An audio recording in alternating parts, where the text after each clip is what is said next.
Selamat malam, terima kasih kesempatan yang telah diberikan kepada kami. Saat ini kami akan mempresentasikan tugas besar jaringan komputer, di mana terdapat 2 orang dalam kelompok ini, yaitu saya sendiri, Ayu Septiani Termanua, dengan NIM 3312011005, dan rekan saya, Elvina, dengan NIM 3312011002. Baik, untuk presentasi awal akan dimulai dari Elvina.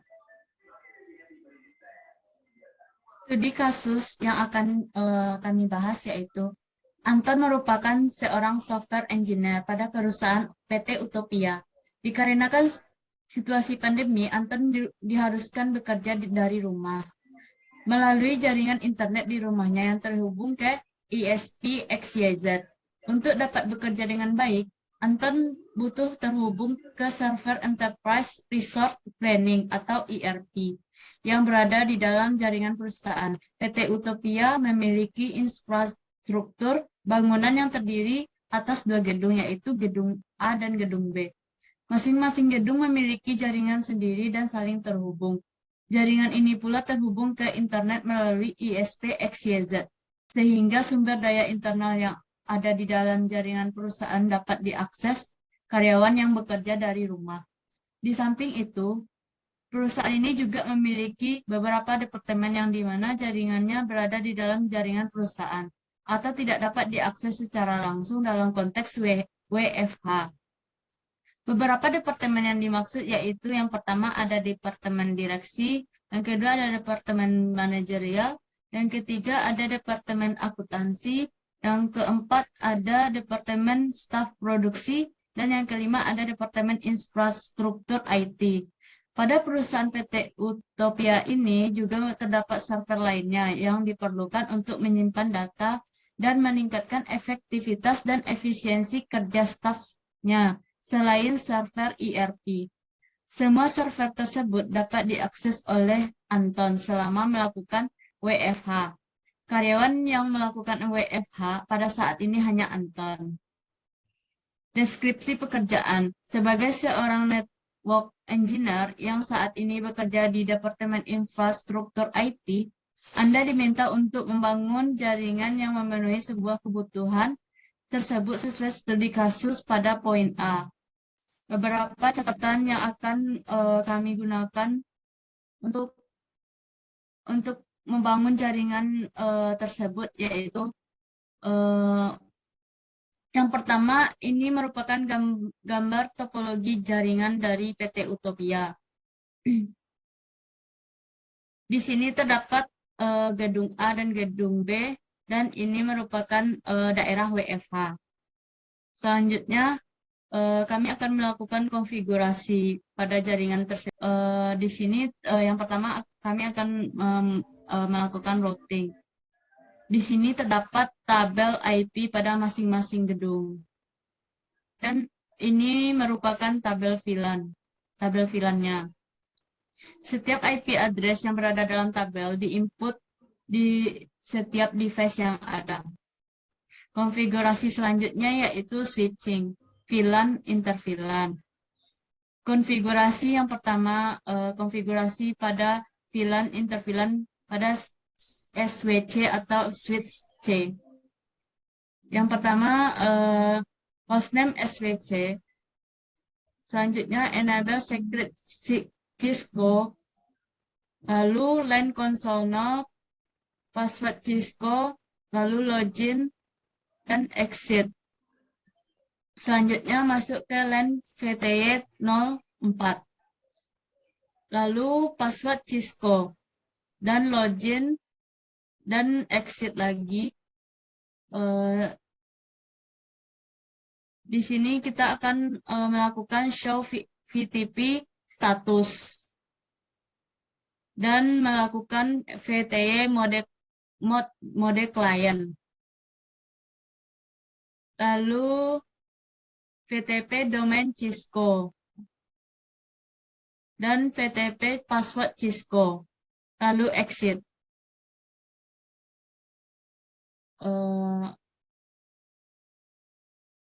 Dan lakukan konfigurasi yang sama untuk VLAN, inter-VLAN pada SWA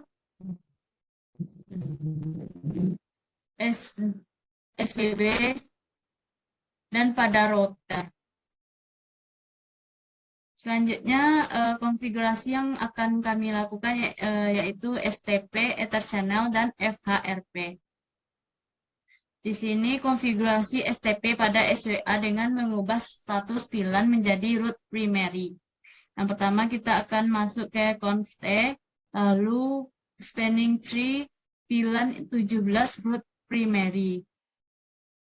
Selanjutnya copy running config startup config. Setelah itu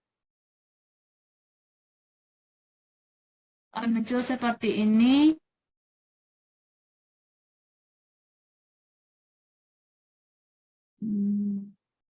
Lalu kita akan mapping pada IP 172.168.15.3 dan 172.168.16.2 dari laptop Departemen A1. Di sini terdapat hasilnya sukses dan juga melakukan ping pada IP 172.168.17.3 dan IP 172.168.17.4 pada laptop Departemen IT1. Di sini juga hasil ping dari IP address 172.168.17.3 ke 172.168.17.4 terjadi error karena kan switch yang berhubungan dengan laptop Departemen SP3, SP4, dan SP5 memiliki konfigurasi yang membatasi IP lain mengakses jaringan tersebut. Konfigurasi selanjutnya yaitu Ether Channel, yaitu suatu teknologi trunking yang digunakan oleh switch Cisco Catalyst di mana sejumlah physical port pada device digabung menjadi satu jalur logika dalam satu buah port group. Fungsinya untuk meningkatkan kecepatan koneksi antar switch, router, ataupun server. Dan jika salah satu port atau jalur rusak, maka port group akan tetap bekerja menggunakan jalur atau port yang lain. Untuk konfigurasi Ether Channel, kami tidak menerapkan karena pada awal pembuatan topologi hingga tahap STP, jalur port yang digunakan oleh masing-masing switch hanya satu, namun secara umum konfigurasi Ether Channel seperti di bawah ini.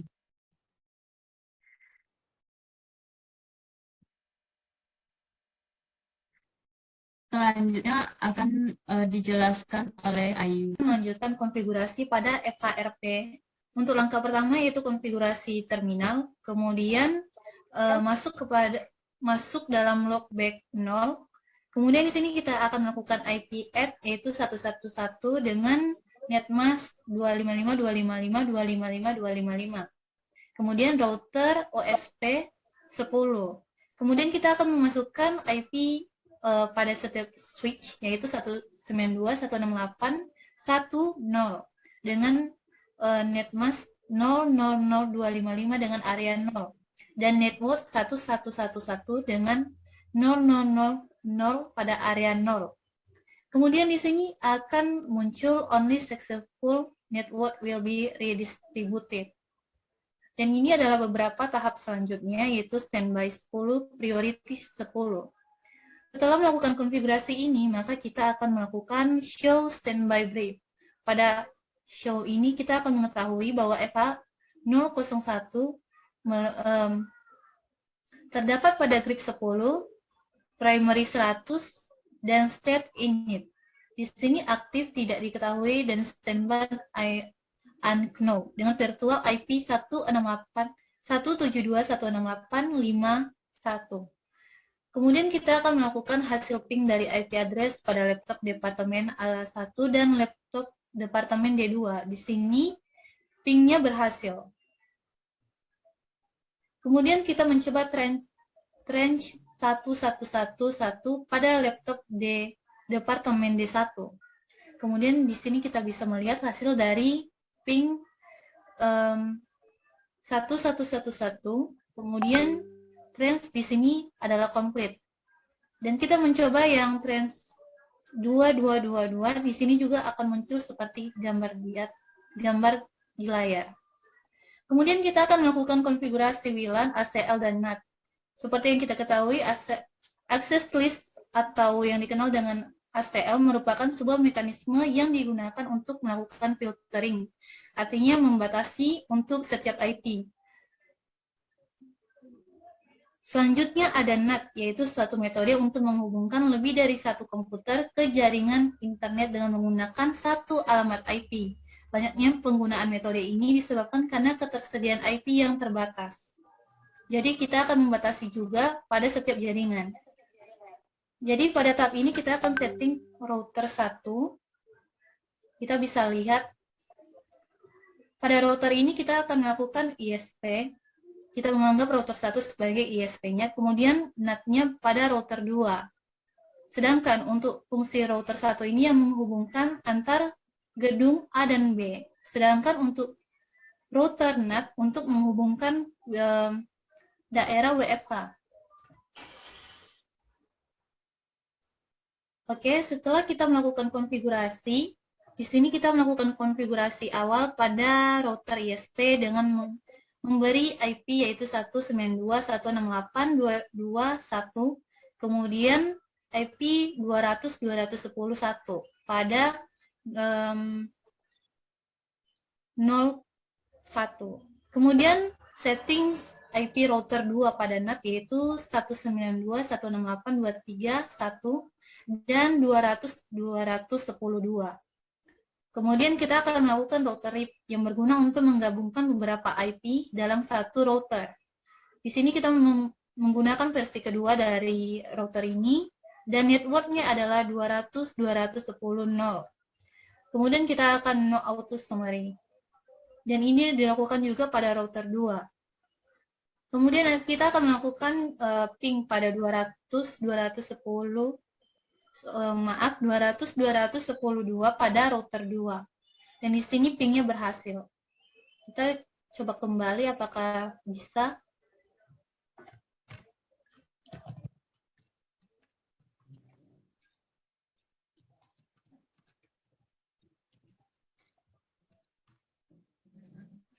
Dan hasilnya seperti ini.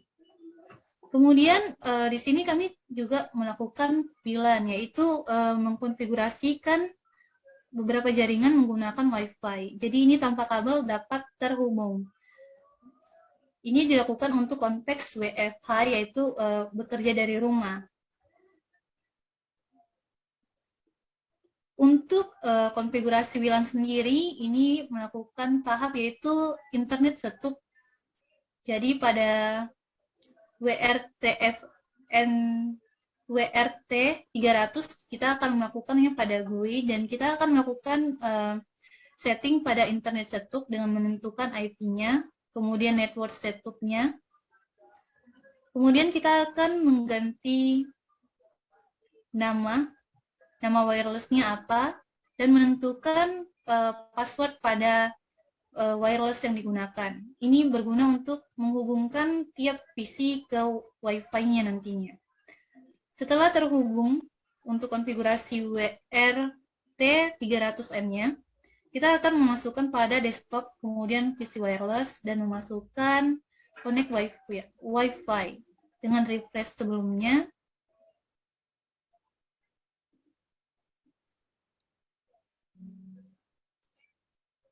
di sini connect dan masukkan password.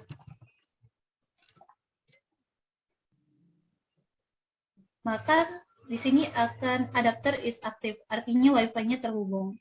Itu dilakukan untuk setiap laptop yang digunakan. Kemudian secara otomatis IP ini akan mengikuti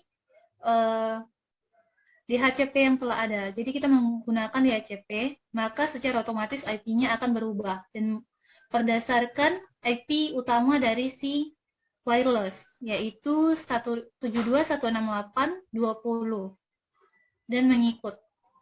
Untuk akhirannya misalnya 6, 2, 5, dan seterusnya.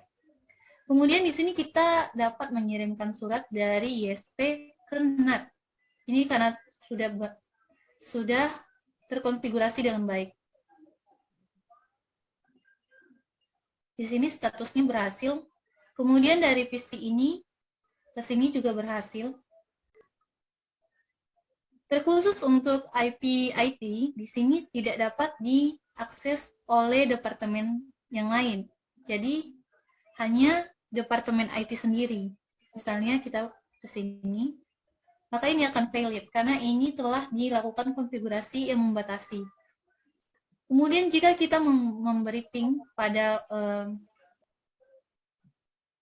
gedung B ke gedung ke daerah WFH, ini juga tidak bisa dikarenakan pada konfigurasi NAT atau ACL-nya kita telah memberikan batasan.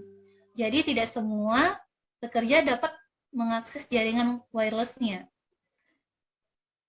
Jadi dari topologi ini kita dapat melihat gedung A dan gedung B terhubung dengan baik. Kemudian gedung WFH ini, daerah WFH terhubung ke router NAT.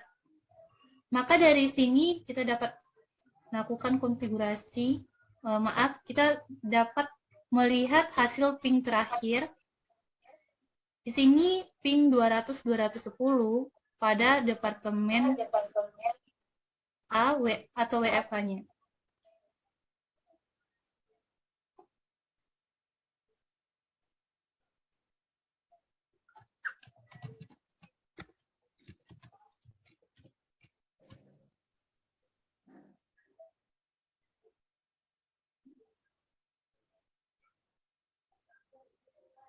Nah, di sini kita dapat melihat bahwa pesan dapat terkirim dengan baik.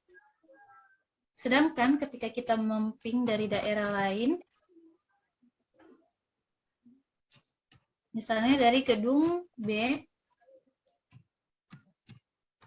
maka tampilannya seperti ini. Di sini request timeout, artinya tidak dapat mengirim surat.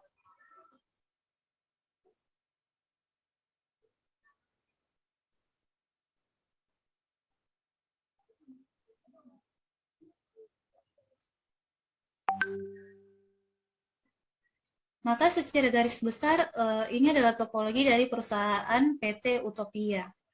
Baik, sekarang kita akan melihat fisikal dari topologi perusahaan PT Utopia. Di sini kita dapat mengklik fisikal.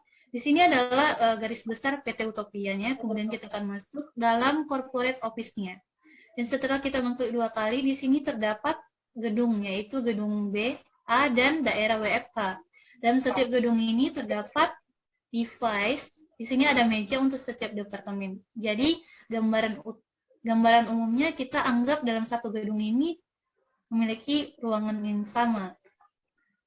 Maka secara garis besar fisikalnya seperti ini. Sekian presentasi dari kami. Jika ada kesalahan dalam pengucapan selama presentasi ini, kami mohon maaf. Terima kasih.